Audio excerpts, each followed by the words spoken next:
Bismillahirrahmanirrahim. Assalamualaikum warahmatullahi wabarakatuh. Akhir kehidupan manusia di muka bumi ini ditandai dengan kematian. Adapun jenis kematian manusia tentunya berbeda-beda. Ada yang kena musibah mati, ada yang sedang tidur mati, ada yang sedang berdosa maksiat mati, dan tidak sedikit juga ada orang yang sedang sholat di saat sujud tidak bangun lagi dan ternyata sudah mati.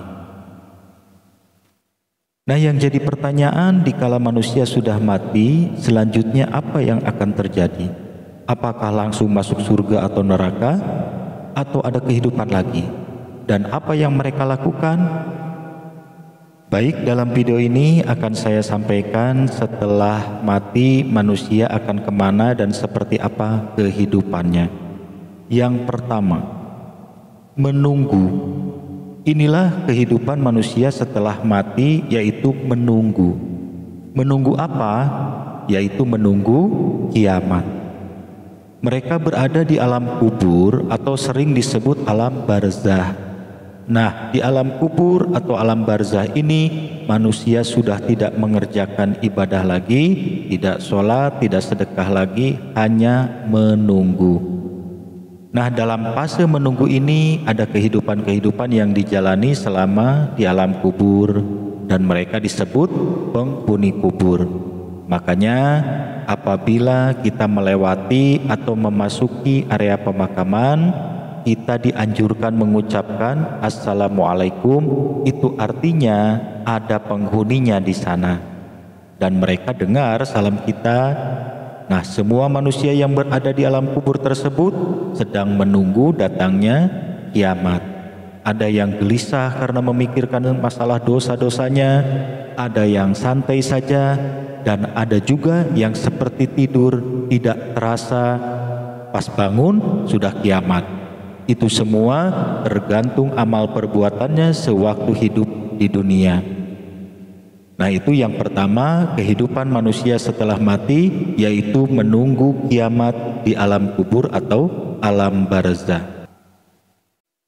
Selanjutnya yang kedua, yaitu periode peralihan. Ini ditandai dengan adanya kiamat besar, yaitu hancurnya bumi dan langit beserta isinya, termasuk manusia dan jin dan makhluk-makhluk lainnya. Musnah semua dengan kuasa Allah Subhanahu wa ta'ala. Dengan adanya kiamat ini sebagai tanda akan adanya peralihan kehidupan manusia dari alam kubur ke alam berikutnya.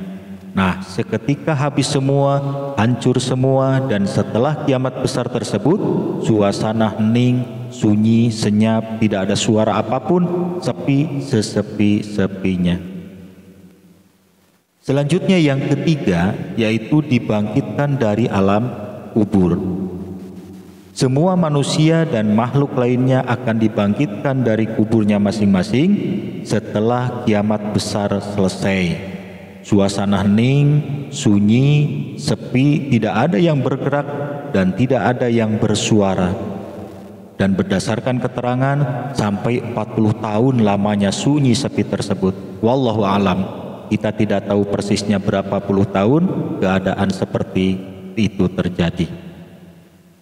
Dan selanjutnya tiba saatnya perintah Allah turun untuk membangkitkan seluruh manusia dari kuburnya masing-masing, yang disebut hari kebangkitan, di mana manusia berhamburan berlari menuju ke suatu tempat yang disebut padang mahsyar dalam keadaan panik, bingung, menanti dan bertanya-tanya apa yang akan terjadi pada dirinya. Dan ini pun berlangsung puluhan tahun lamanya, sangat melelahkan. Disinilah perbedaan hamba Allah yang beriman dan taat kepada Allah dengan hamba Allah yang ingkar kepada Allah semasa hidupnya. Hamba Allah yang beriman dan taat kepada Allah tentunya akan mendapatkan perlindungan di padang mahsyar tersebut. Itu yang ketiga, dibangkitkan dari alam kubur. Selanjutnya yang keempat, yaitu dihisab. Dalam fase ini semua gerak-gerik manusia selama hidup di dunia akan dihisab. Amal dan dosanya dihitung dan tidak akan ada yang terlewat sedikit pun, semua ada catatannya. Bahkan dari ujung rambut sampai ujung kaki menjadi saksi kehidupan kita selama di dunia seperti apa. Bahkan beban berat ada pada para pemimpin yang semasa hidupnya di dunia menjadi pemimpin. Semua diminta tanggung jawab atas yang dipimpinnya. Presiden diminta tanggung jawabnya, gubernur, wali kota sampai RT RW pun tidak luput diminta tanggung jawabnya. Termasuk kita semua.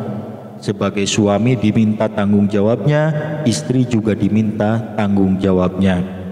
Dan hisab ini dilakukan satu persatu. Jadi tiap manusia diperiksa satu persatu dengan teliti. Jadi sudah tidak terbayang lagi berapa lamanya proses hisab ini. Wallahu a'lam, hanya Allah lah yang tahu. Selanjutnya yang kelima yaitu pembalasan. Dari semua manusia yang sudah dihisab tentunya akan ada timbangan amal baik dan keburukannya. Semua amal baik akan mendapatkan balasan yang baik pula. Mungkin di dunia orang yang beramal baik walaupun tidak kelihatan oleh orang lain, tapi di akhirat akan nampak dan akan ada balasannya. Sebaliknya, keburukan manusia semasa hidupnya walaupun ditutup-tutupi, namun di akhirat akan nampak dan akan ada pembalasannya. Perselingkuhan, korupsi, kezoliman dan lain-lain walaupun tidak terungkap di dunia, semua akan jelas terlihat di akhirat dan tentu akan ada balasannya. Jadi siapapun yang saat ini merasa aman dengan aib dan dosa-dosa, itu bukan karena kehebatanmu, tapi itu karena Allah masih menutupinya. Dan Allah sangat berharap siapapun manusia yang bergelimang dosa segera menemuinya dan bertaubat. Kita sudah ditunggu oleh Allah, bahkan Allah tidak pernah menutup pintu taubat bagi hambanya selama napas masih ada. Inilah 5 kehidupan manusia yang akan dijalani setelah kematian. Tentunya banyak dan panjang jalan kehidupan yang akan dijalani sampai terakhir surga dan neraka. Namun saya ambil yang simpelnya saja, singkat dan paling penting untuk diketahui oleh kita semua, yaitu 5 kehidupan manusia yang akan dijalani setelah kematian. Nah, terima kasih atas perhatiannya. Wassalamualaikum warahmatullahi wabarakatuh.